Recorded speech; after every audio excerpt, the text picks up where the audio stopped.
Good evening. My name's Jesse Drever from Leisure Networks. Firstly, I wish to begin by acknowledging the Wadawurrung people of the Kulin Nation, the traditional owners of the land on which I'm presenting from tonight. And I'd also like to acknowledge the traditional owners of the land you're all listening in from today. I wish to pay respect to their elders, past, present, and emerging. For those that didn't join us in the first session, to give a bit of background on Leisure Networks and the work that we do, we're a regional sports assembly operating in the Barwon region, and we work closely with partners in metropolitan Melbourne.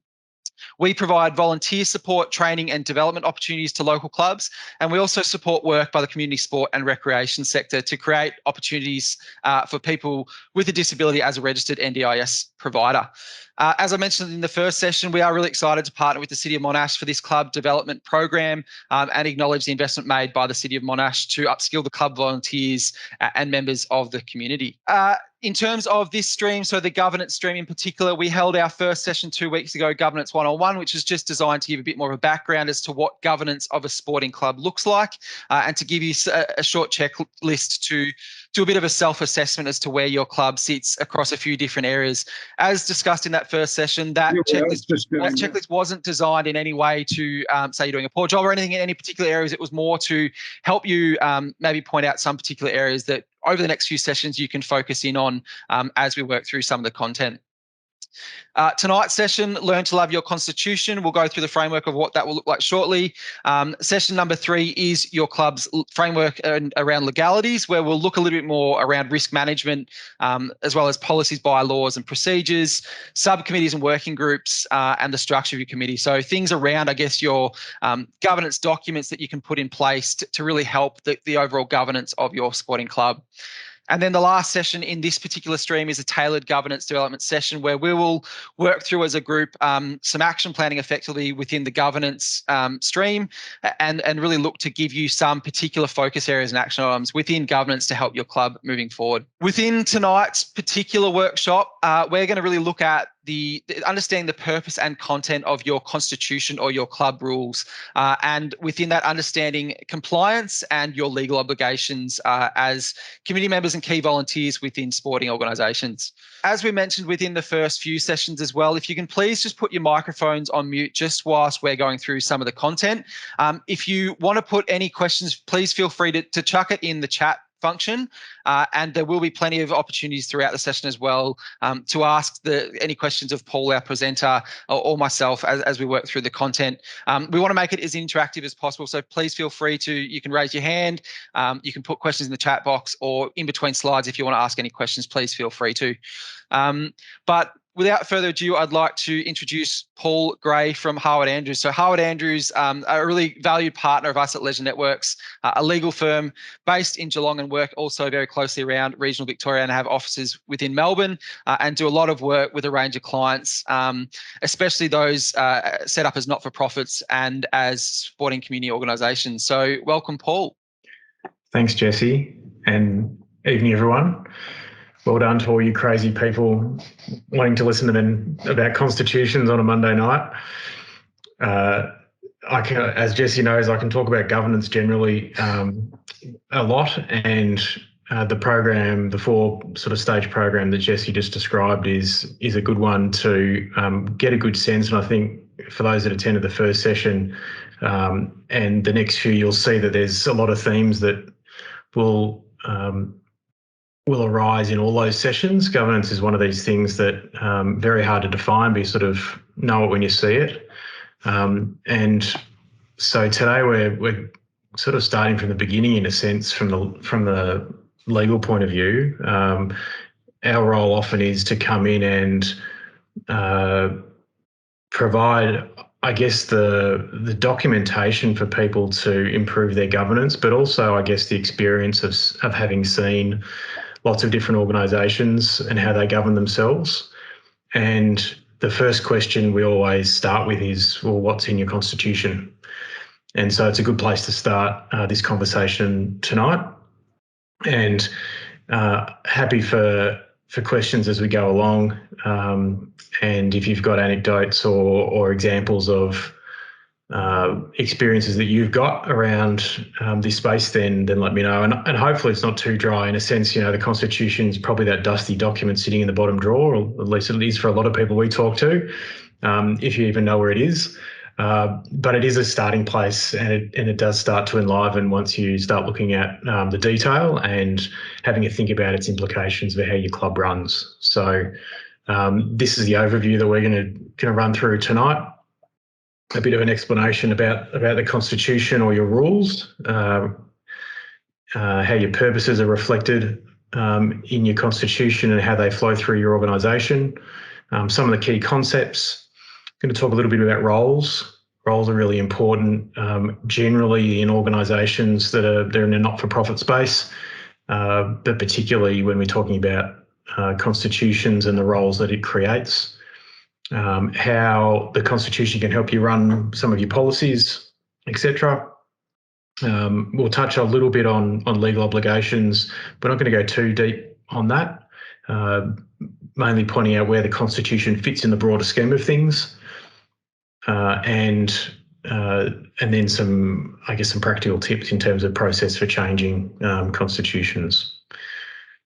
And I should probably start with some really basic terminology. When we talk about constitutions, they're under the legislation. If you are an incorporated association, they're your rules. So interchangeable terms. And so also I think the other one is around board members or committee members. Again, depending on the organisation, what you want to call your governing committee under the Act. For incorporated associations, it's called the committee, but a lot of associations also call their committee the board, and it's an interchangeable term. Okay, so what is the Constitution? I don't know. A lot of people think of it as this sort of strange, arcane document that sits in the bottom drawer. And I guess for a lot of organisations, even ones that are run quite well, it's not a document that's looked at very often, except perhaps by the secretary. As I said, when we start working with clients, one of the first things we ask is about what their document says, and it's important because it's ultimately a roadmap for running your organisation. It's a starting point. It's the source of most of the practicalities of how things are done around your organisation. It's also a legal requirement under the Act, and we'll talk about that in a second. It also provides you with a whole bunch of flexibility. At the end of this session, we'll talk about changing it. But ultimately, a constitution should reflect how you want your organisation to run. So it isn't something that's set in stone. An incorporated association is a structure that, it's effectively set up for volunteers to help govern themselves. And although the Act provides a set of model rules, which we'll talk about shortly, and I guess a default roadmap, that default roadmap is not necessarily one that might suit your organisation. And so part of today is to not only understand where it sits and what sort of things you might look for in the document that you have, but also having a think about how you might need to or want to change this document to enable your organisation to govern itself better, run more efficiently, or run in a way that you need it to run. Am I right? Are there anyone here that isn't an incorporated association? Is anyone running a company limited by guarantee? One.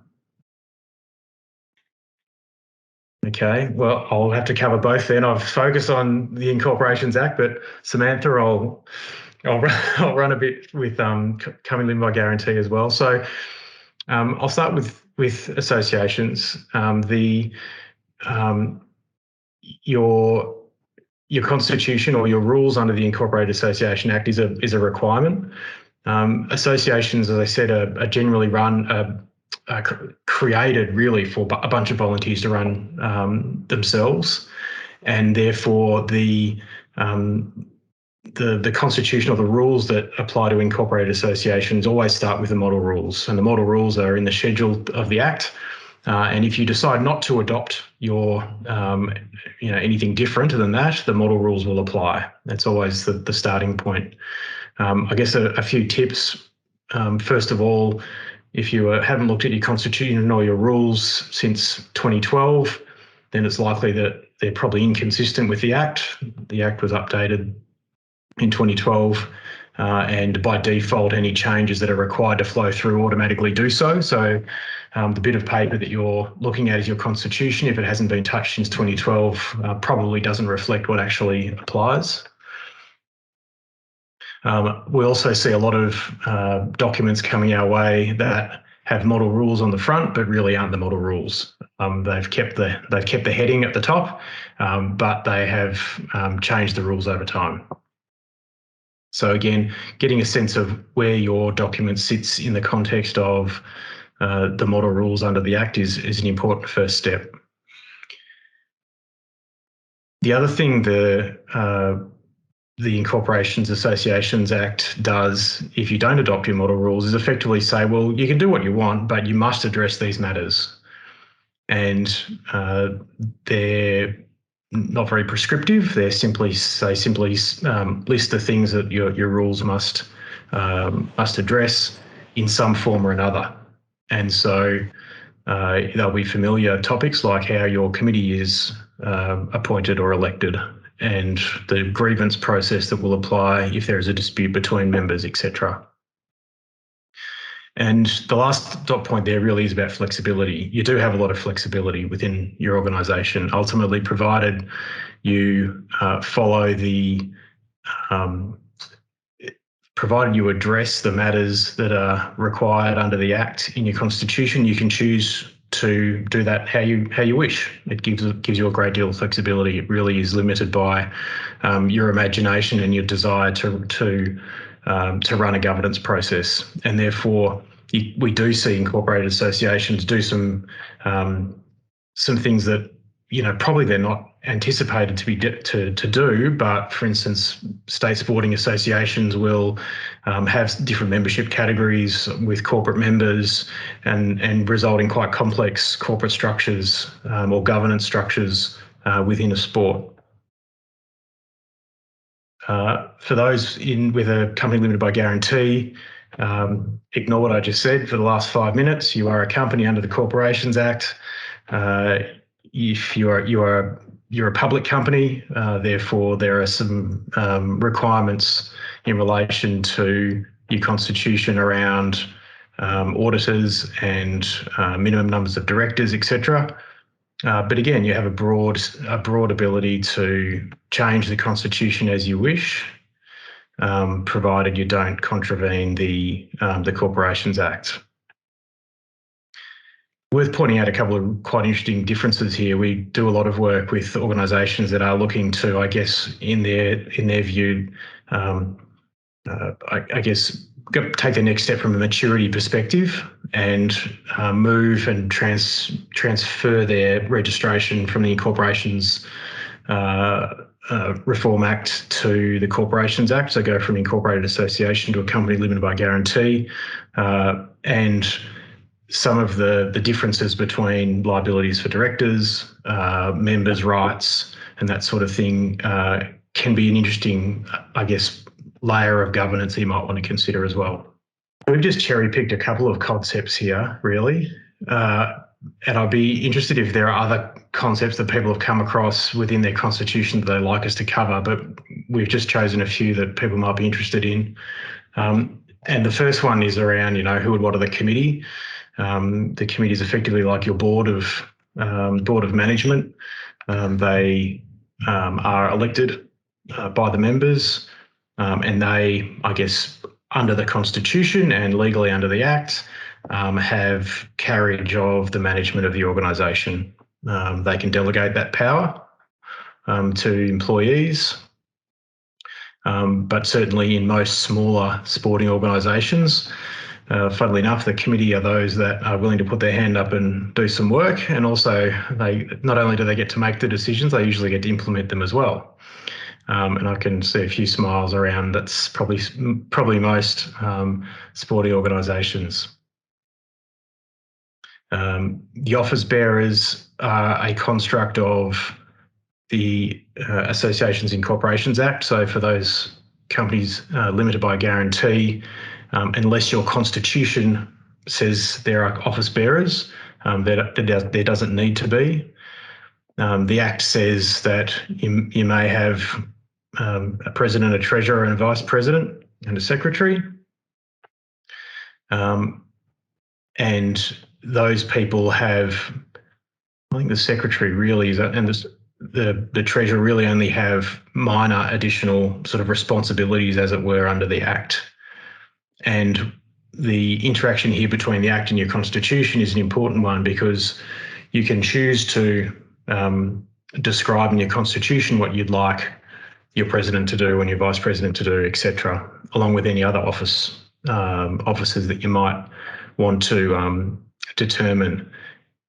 And certainly for larger organisations, we do see specific office bearers for things like specific competitions. So the men's competition or the ladies' competition, for instance, are a specific office that's held and elected in those organisations. I think it's going to be our only Latin word today, quorum. I hope so. Quorums are either ignored or problematic, depending on who we talk to. A quorum is sort of the minimum number of people you need to be in attendance to be able to vote and pass a resolution at a meeting, either of the committee or of the members. And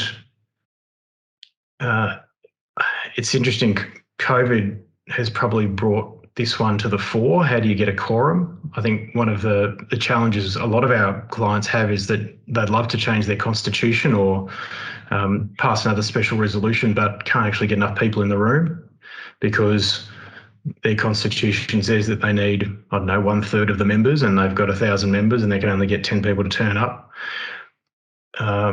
It is an interesting governance question, because you don't want the quorum to be too low. You don't want a small number of people to be able to influence and make decisions on behalf of a large group, but at the same time, you need to be practical. And so there is an interesting governance conversation about what is an appropriate quorum. The use of technology in the last couple of years, I think, has pushed this problem down the list of priorities for a lot of organisations. They've been able to engage people a little bit better by getting them online and enabling people to participate and get a quorum. The other concept, and it sounds like a basic one around members, is, and I guess this is an idea for people or an understanding that people will have from their own constitutions. Members ultimately are the power. You know, the members can appoint the committee or the directors. But you may all be familiar with certain classes of members that, for instance, don't have voting rights. Often or have different rights to other people. So, for instance, the traditional ones, your life member might never have to pay the fees or the dues that other people may not. They need to apply each year. They're a life member, and they may or may not have voting rights. Or they might have junior members who, again, may not have voting rights compared to everyone else. And again, within a broader structure, you can see your constitution have the ability to permit the directors or the committee to create new classes of membership, which is an important thing. The challenge always will be, how much do we put in the constitution and hardwire it in? That's difficult to change, versus just giving that power to the committee. And often we see clients coming to us saying, well, we've hardwired this in 20 years ago and now it just doesn't reflect our membership structure at all, and it's very difficult to change. Whereas we would much prefer to see the committee having a reasonably broad discretion to establish and create new membership categories and allocate rights and obligations to each of them. It gives the committee a little bit more flexibility. And Paul, just a quick question on that. I suppose that is one of the areas the model rules are potentially probably most silent on, is those different classes, and that is typically what you'd see kind of people or clubs looking to change potentially as a first port of call, is those membership rights and the voting rights that are associated with that. So that can, as you said, can quickly be where a lot of work needs to be done to pull it all back into line, I guess, if there are issues around that area. Yeah, absolutely. And it probably raises a sort of another broader question around what you put in your constitution versus what you don't. There is often a desire for clubs to be very specific in their constitution around issues that are important to them. However, there is a tension there between the flexibility that a committee might need going forward versus wanting to hardwire that in. And no constitution should require annual updates. If you're requiring annual updates to cater for changes in how you're running things, you've got too much detail in your constitution. Having said that, a constitution probably should be looked at every 4 or 5 years just to make sure you're on the right track, unless there's a major governance overhaul going on. The other thing we're often asked about is voting generally, and again comes down to the member rights, who's got a right to vote, that sort of thing.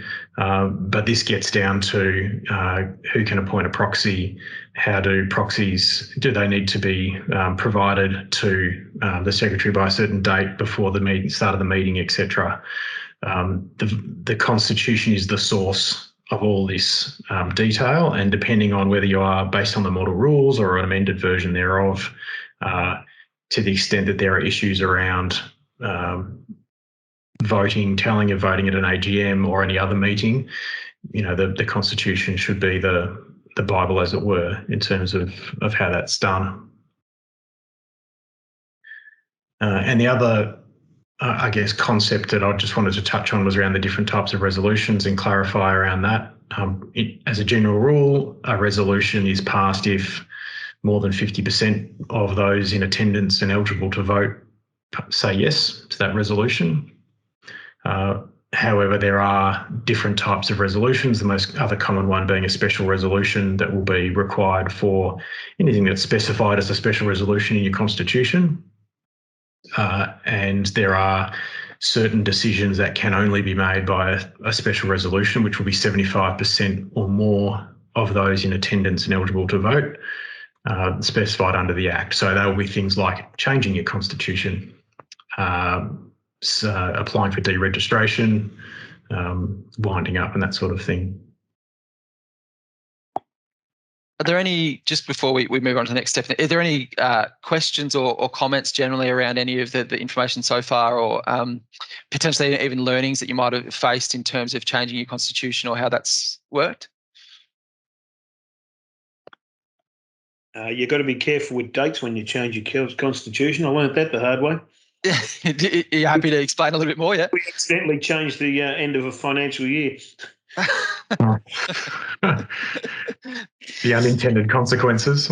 Yeah. Maybe just a comment from me, Nikki from Waverley Hockey Club. We did fortuitously change our constitution in 2019, late 2019, for reasons beyond this benefit. But at the time, we realised it was worth adjusting it to allow social media. So until then, it clearly stated you had to be in person to be a part of the AGM and to have voting rights. And we changed it to allow online, which if we hadn't have done that, we wouldn't have actually been able to run an AGM in 2020 because under the government rules, we couldn't get everyone together. So that and it actually made it easier to get the quorum because people were more willing to dial in. It was a bit troublesome. We had some people in the room and some people online, but we muddled through, but it actually made it much easier. Yeah, that's great. And it's been interesting. The regulators have they haven't covered themselves in glory, but they haven't made it themselves a hindrance as well. Both Consumer Affairs for associations and ASIC for corporations have provided good relief generally for organisations that needed to be a little bit flexible in those sort of circumstances in the last year or two. And that's probably a good example when you mentioned earlier, Paul, around what you do put in your constitution and what you don't. The model rules have allowed some of that being somewhat loose in that area versus some of the old-fashioned rules, again, being really specific about how the meeting is held. Some constitutions in the past have even said where the meeting has to be held and all those kind of details about how clubs have operated that I think that has been definitely a benefit for the model rule side of things. Absolutely. We thought it'd be worthwhile touching a little bit on committee versus member, right? So this is the sort of the which hat are you wearing? And it's a really important one for committee members to understand, and one that may have to be explained to members occasionally around the difference between the committee and members. And of course, within association, because you're all committee members and members, you wear two different hats. And the terminology, unfortunately, is a little bit overlapping in terms of a committee member and a member. A member is a sort of a paid-up member of the association, or in the case of a company limited by guarantee, one of the members of that corporation, who generally has a right to vote, has a right to attend the AGM, has varying degrees of access to minutes and members' registers and other information of the association or the company, and otherwise sort of what's set out in their respective act. So a member can make the big decisions ultimately. There's usually not a great deal of description otherwise in relation to members in their respective acts, but the Constitution has, a large list of matters that relate to members' rights and obligations. So, for instance, if there is a dispute between a member and another member, or a dispute between a member and a committee member, the Constitution must have a grievance process that the association must follow to do that. Committees, on the other hand, I guess, get to make more of the decisions. The members get to, appoint them, and that's about it in terms of voting. But the committee exercises the powers of the association generally. In an association or a company, large range of powers, effectively that of a natural person, can enter into contracts, etc. And the committee has that power, can delegate it, as I said earlier, to employees. But the Constitution is also a source of how you can either require the committee or the board to make decisions, whether they can delegate some things to certain people. Some constitutions specifically provide for positions like general managers or executive chairs, those sorts of positions where there is a specific role for individuals who enjoy delegated power from the committee. Just, it might be a good point on that as well, Paul, to touch on. I think some constitutions that I'm sure you've seen, they allow for appointment of potential individuals that maybe even sit outside the club, whether that is to join the committee or to potentially, whether it's subcommittee roles or what that looks like, whether that you might want to touch on that for the purpose, especially within the context of some clubs during COVID have obviously seen important volunteers walk out the door and they're trying to find the people with the right skill sets to replace. And sometimes there is that option to bring someone with a particular skill set in, although they mightn't be already a member of the club. Yeah, it's a good sort of broader governance topic, really. It's a trend over the last number of years for what you'd call skill-based boards, where Leisure Networks and Jesse do a lot of work on the strategic side for clubs who are looking at building a strategic plan. How do you then execute that? How do you get the right set of skills on a board to make sure that strategic plan gets executed? Well, you go out and find the right people. And, the challenge always is, do I have the right people as members of my association who are willing to step up? And if they're not, a constitution can provide for, I guess, what you call different types of committee members. It's very common to see that certain committee positions are elected and there are some other committee positions that are appointed, i.e. you're almost taking a little bit of the power away from the members to appoint the entire committee. Membership says, well, you can appoint the president, the vice president, the treasurer, and the secretary and two other committee members, but then that committee that you've elected can then appoint up to 2 or 3 other committee members who don't need to be members necessarily, but who might have skills that can contribute to the association. So, yeah, quite a topical question about governance generally, about how you get the right set of people on the board. And we'll touch on within a lot of the other streams, but within that final session as well is, especially for clubs that are struggling to find within your membership base or even just generally within the community, that can be a way potentially to use your sponsors. If you've got some sponsors with particular skill sets, they can give back to the club in ways other than financially contributing. And obviously for a lot of clubs, that financial contribution is really important, but for others, the ability to provide skill sets might be equally as important. So that might be a way that you can potentially find the right people is through your sponsorship base and asking for different ways for them potentially to contribute to the club. I'll be reasonably short on this one because I think it's more suited to the next session. But the constitution of any association is a source of obligations for committee members. I mean, ultimately, a constitution is a contract between the entity, the incorporated entity that is the club, the members, and also the committee members. The committee members have obligations under that contract to perform their duties as committee members. One of the challenges, however, is that often committee members, when they look at their constitution, say, well, what do I do? They're not very prescriptive about what a committee member actually does and what's expected.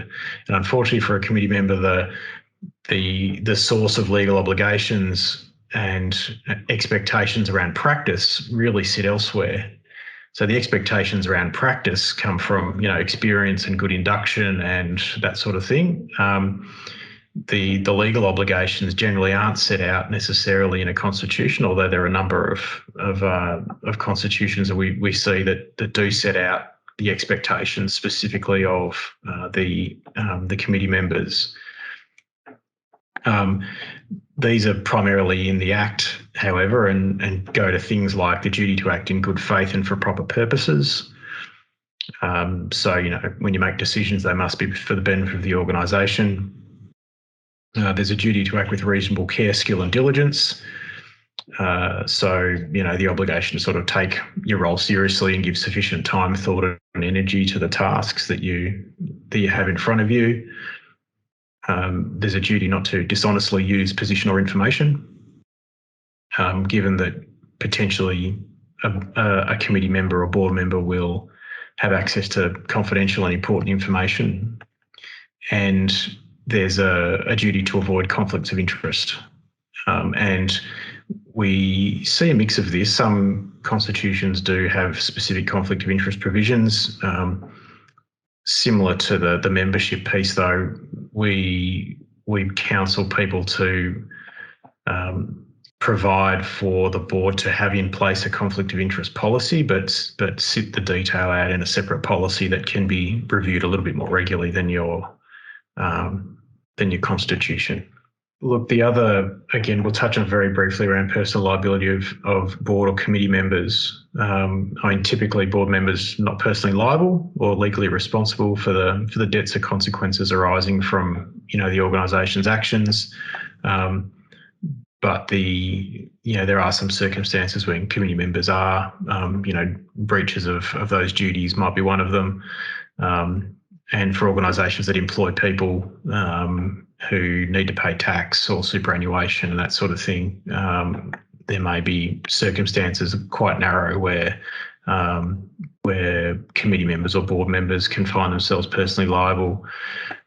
In the context of a discussion about a constitution, however, one of the guiding principles we always talk about is how do you encourage good governance broadly, and the outcome of that is compliance in our view. How do you then start with your baseline constitutional document, and how can you build up from that? And it's a good way to start. Paul, we've just got a question from Samantha's just raised her hand. Sure. For committee members of an incorporated association, do the insolvency requirements that would be in the Corporations Act still apply? Yep. So there is a duty not to trade while insolvent. Yes. Okay. Thank you. The next piece is about, adding to the puzzle of the Constitution. As we talk about the Constitution as sort of a baseline document, and it provides the organisation with a bunch of powers. One of those powers is often the ability to make bylaws, and many organisations use that to effectively create another set or another layer of detail for the governing of their sports or their club, particularly at the regional or state sporting level. A constitution is the hook on which all your bylaws are hung. You have the power to create laws in relation to your club or your sport. Therefore, we can create all sorts of bits and pieces. One of the challenges that we often see is, particularly when it comes down to disputes around bylaws that are, or other sort of regulations that are promulgated under a constitution, is the question of whether they were properly adopted in the first place. And so again, as a governance conversation, the usual one is, well, is there a power? B, has that power been properly exercised? And C, have you got the paperwork to show that it was properly exercised? So again, reasonably simple, but again, that hangs off the Constitution and the processes in that document that says that will answer each of those three questions in a sense. Okay, so when it comes down to changing, we talked about the ability to be flexible with your Constitution, but it isn't, as simple as saying, hey, it's a great idea, let's just change it. There's always two layers to this. The first one is kind of the simple one, is that what sort of changes is the committee interested in making, and those can be drafted up. But probably the more challenging one, often related to actually getting a quorum and that's going to vote the right way, is the consultation process with your membership base around why those changes are important, particularly if there are changes to member rights, where you're creating new classes of members, or the voting in relation to how committee members or directors are to be appointed, can be controversial. The ability to create different subcommittees and the power that those subcommittees have can also be controversial. And it's important that although the changes can be easily made from a documentary sense, the process for going through and changing your rules can be a significant process and can take some time. Certainly, we talk about sort of a 6-month process from go to woe, giving everyone enough time to review the changes, explain the changes at a committee level, and for that committee to as a whole be able to go out to the membership base with the recommendations and the reasons and the talking points why those changes are important. Paul, it's a good point, and I'm interested whether anyone else has got any experience on this as well. I suppose most of the changes generally come that there might be the need for a special meeting to potentially change the Constitution, but a lot of the time it will come through the annual general meeting where it'll kind of get normally ticked off. But that benefit of having that lead-in time to really have the discussions, to give members the opportunity to give feedback ahead of time, so you're not potentially getting all of the first time they have the chance to give feedback is at the annual general meeting when they're looking at the change. Your experience and any interest in anyone else's experience on that front? I was going to say I've been through both, one where it was quite well done and one where it was badly done. Yep. And the one where it was badly done at the AGM, it was like, well, what's the changes and what are you trying to pull over us? And it didn't go through, and then it was a really protracted process to do it, whereas the one that went well was, here's what we're doing, here's why, here's what the wording was, here's what the wording is, here's a summary of the change on a document, and then it was handed out as part of the notice and all the information prior to the AGM and consultation, and it flew through because all the questions were answered, as opposed to then the what are you trying to pull over us. So the more you can do up front, the better, especially if there's controversial things in it. Yeah, it's a good point. And before Paul mentions, I think on that as well, it gives you the time as well. If there is something controversial and you are getting kind of negative feedback, it still gives you the time to potentially make tweaks or answer questions before then formally getting it adopted as well. And I'm always amazed the process, the questions that pops up, because there's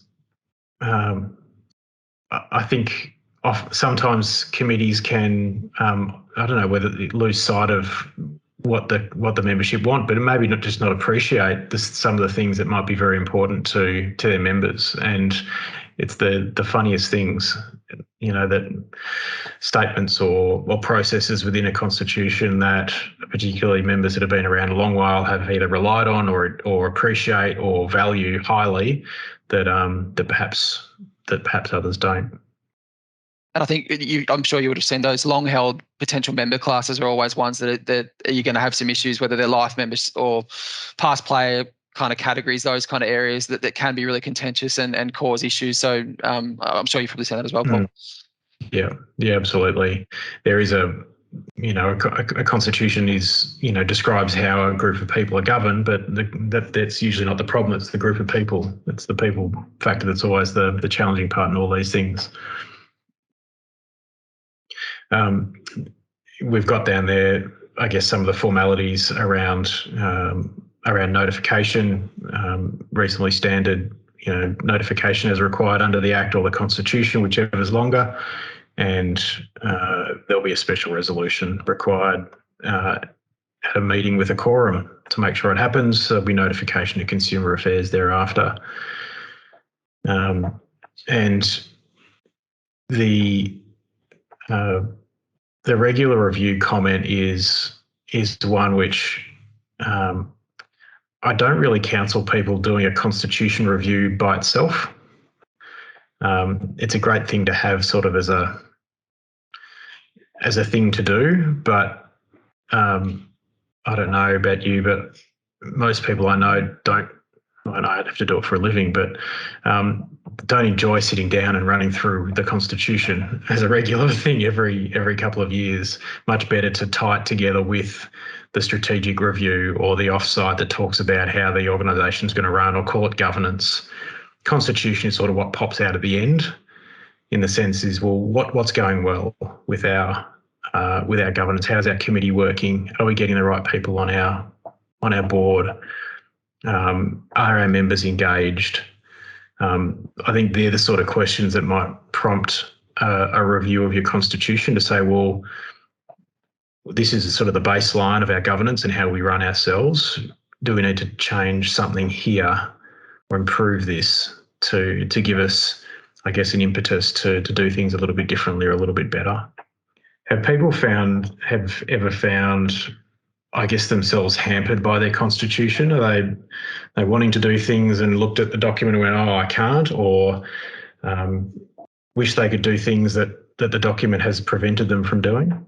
I think the breadth or the narrowness of the objectives is the key to it, that they're broad enough that you can have flexibility, but they're not too broad that they lose what the club's about. And I've been, caught by really narrow objectives in the past. Yeah, and it's interesting, when we talk, particularly in the charity space, I don't know whether anyone's running charities here, but in the charity space, that's where we start, is the purposes.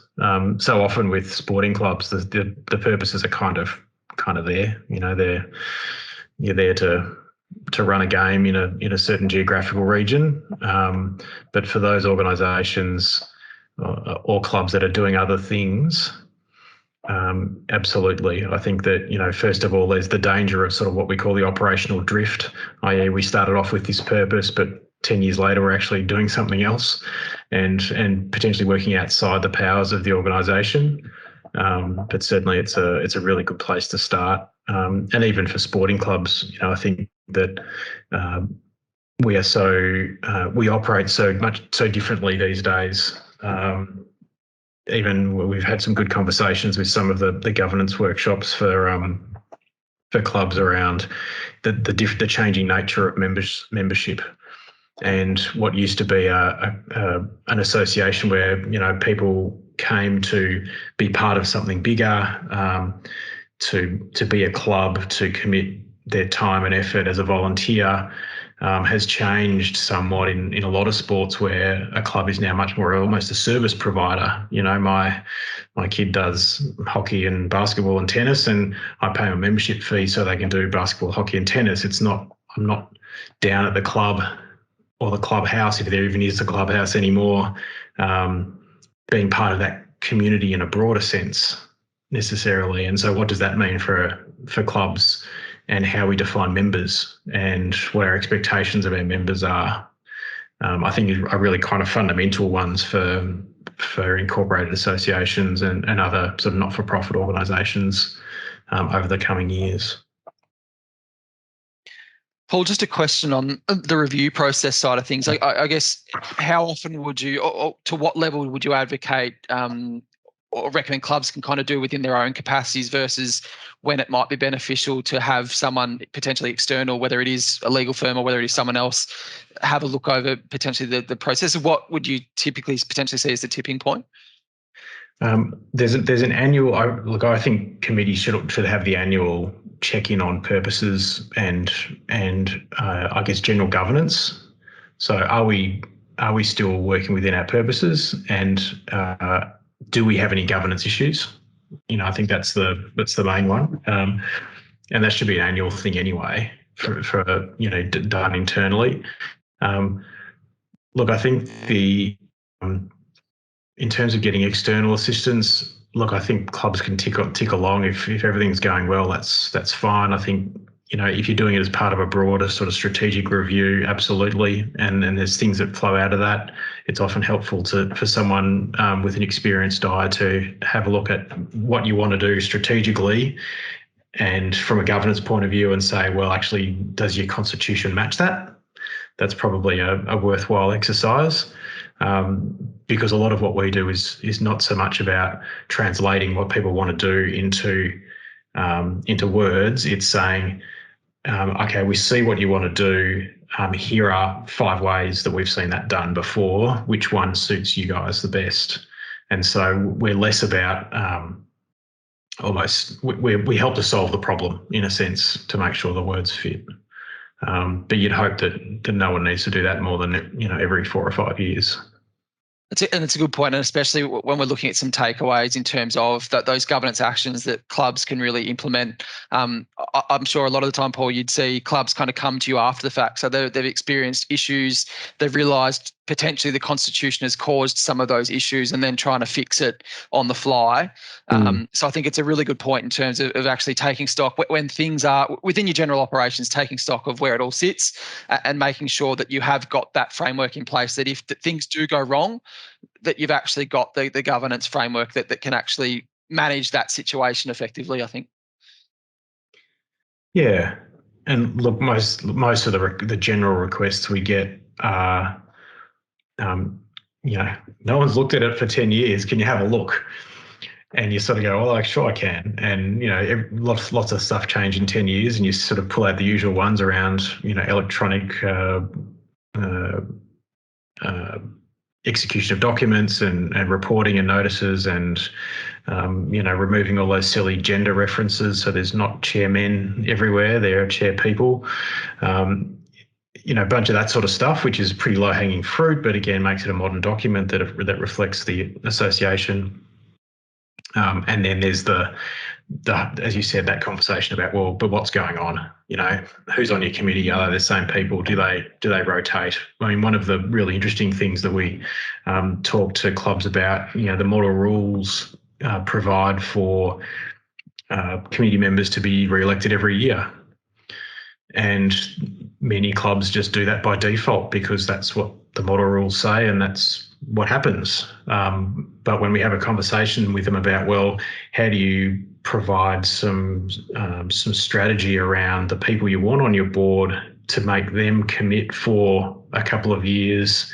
You need 2 or 3 years to get anything done these days. How do you ensure that people do get appointed for a period of time? How do you then build in some board renewal so those people that are appointed aren't around in 20 years with no one else, with no new blood? How can the Constitution help the almost force the organisation to provide some ensuring the right experience is there and keeping the people you want on there, but also encouraging new blood as well? And just on that, Donald's just put in the chat, which is a really good point. Our Constitution states that at every AGM, as well as electing the office bearers, we will choose the number of general committee members that we want to have for the next financial year. So all nominees can be accommodated, and it still gives us room to add a couple more volunteers during the year as well. Yeah, that's interesting. Yeah. Good idea. Good flexibility. How many people have you ended up with, Donald? Yeah, I think we've got about 10 on our committee at the moment. It's varied from year to year, but it does give us that flexibility at each AGM to make sure that everybody who wants to be on can be accommodated. We really haven't got to the point where we've got 30 people putting their hand up to be on the committee. So, we found it works well for us and just gives us that flexibility that the Constitution doesn't say you will have 10 people on the committee every year and whatever it is, you need to go down a bit, and if you need to go up. Yeah, it's so interesting, and we could talk for hours about the pros and cons of small versus large committees. And do you find that model has worked, and you always have sort of that sort of 8 to 12 number?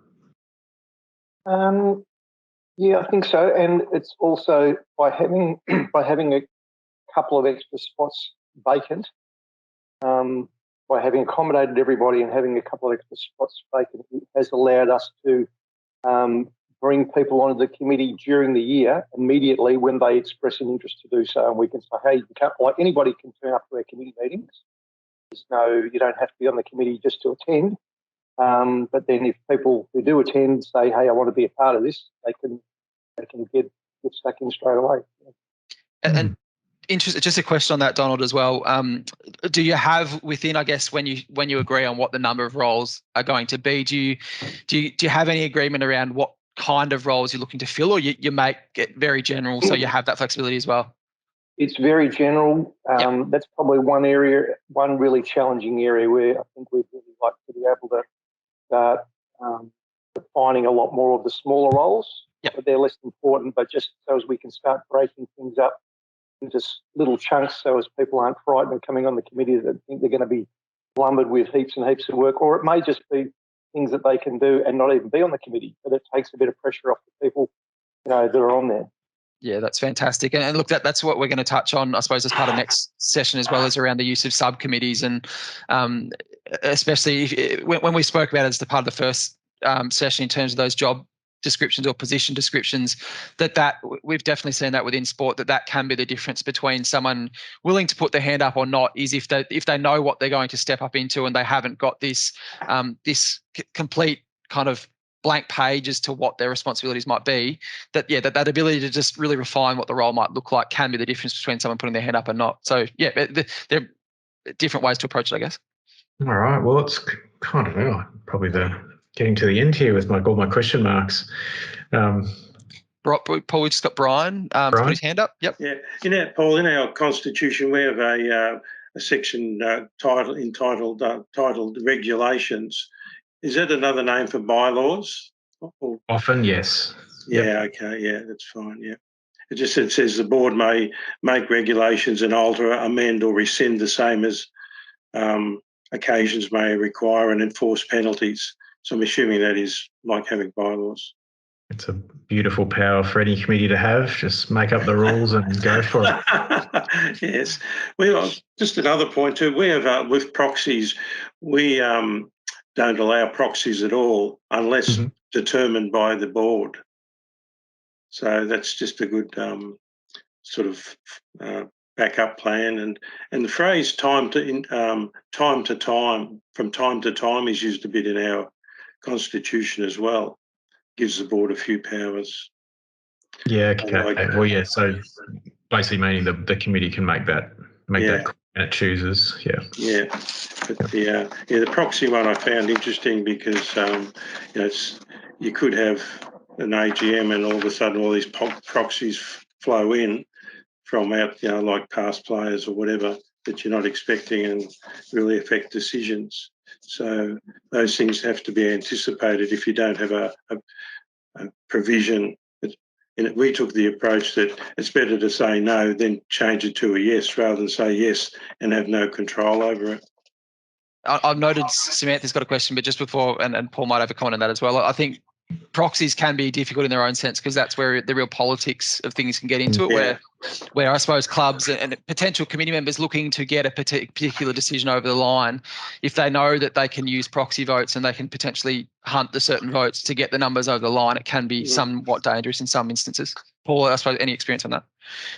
I was just going to comment in the context of some of the other changes that have been making and around electronic meetings, and I saw with interest this week actually some of the and there's been some laws made for corporations that will make electronic or hybrid meetings easier, but some of the commentary from shareholder groups, which will apply the same to any sort of organisation, including corporate associations, is that there is a concern that participation could be undercut.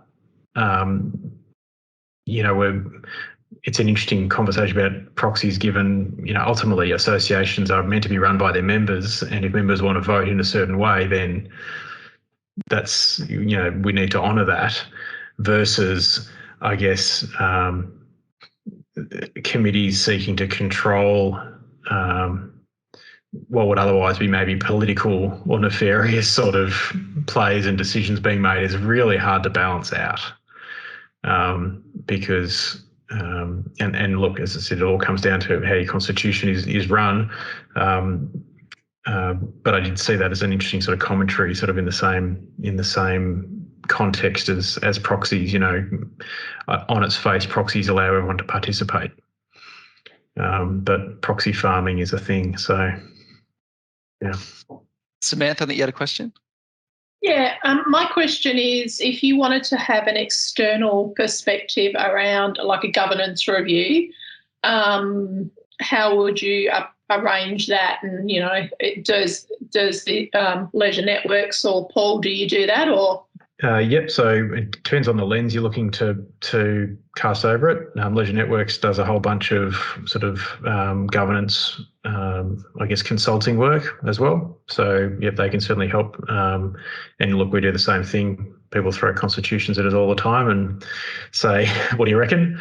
And it's as I said, our role is very much we sort of take a two-step process. We do a conversation and then a sort of a recommendation step, and then if there's any sometimes there's no changes to be made, sometimes it's just a little bit of cleanup, other times there's some people coming to us with some wholesale governance modifications that they want to implement and need assistance in making sure that they work, because ultimately the challenge with a lot of these constitutions is not that the mechanisms are difficult, but making sure they work and there's the appropriate drafting fail safes there. That is kind of where our sweet spot is. Yeah. And Samantha, just to add to that as well, we would definitely, in that context, if there's, especially around kind of your legal framework and your documents and your policies, we'd always typically go straight to Howard Andrews in terms of any kind of help for clubs. If you're having governance issues, potentially more around your operations, so interpersonal conflict, generally even just how the club operates, that there's a few different angles that you can take that we can help with that. But even your governing body, whether it's your league, your state body, if a golf club's having issues, there's every chance that other golf clubs have potentially had similar issues. So whether it is your club development manager or someone within your particular sport can often help in those instances as well. So there's, depending on, I guess, the issues you're going through or the assistance or review you might need, there are a few different angles that you can definitely take. And we'd be more than happy to send through any links or resources from tonight as well. Look, as we mentioned as part of the first session, club help in terms of especially around the other governance areas within your framework, which we'll touch on as part of the next session. So position descriptions, policies, bylaws, procedures. We've got some templates and information that are within the Club Help website. Another really good starting point that I think I've found explains some of these, especially around your legal documents, explains it in fairly simple terms and easily understandable terms. Consumer Affairs have got some good resource documents within their website as well that sets it out relatively clearly. And there are some other ones around as well. So we'll share links following this session just to let you know. And just to touch base, so the next session, so Monday, 8th of November, so 2 weeks from tonight, Howard Andrews will be back, Paul and the team will be back. And this is really within this session, we'll talk around some of the ways that you can really help in the overall governance and operations of your club around your constitution. So we've touched on a few of them tonight within the use of policies and bylaws and procedures, subcommittees, how you structure up your committee, and really importantly, and especially what we've seen through COVID is managing your risks. So how you can potentially put a framework in around that. So that's 2 weeks. If you haven't got your registration in already, please do so. And we'll again be doing it online. But just on behalf of Leisure Networks, just thank you again to Paul from Howard Andrews for presenting tonight's content. We'll make sure if you've got any questions that if you feel free to hang around for a couple of minutes afterwards tonight. But if there are any other questions that you want to feed through to Paul, or even just for contact details, if you want to send them to us following the session, we'd be more than happy to get a response and get contact details through. Last chance for any questions. And Paul, if you've got anything else just to finish off. No, thanks for surviving an hour talking about a dry document that underpins all your governance. Probably worthwhile as well for the session 3, if you haven't done it before, worth digging out your constitution and having a read through, because it does illuminate a lot of the topics that you'll deal with in the next session.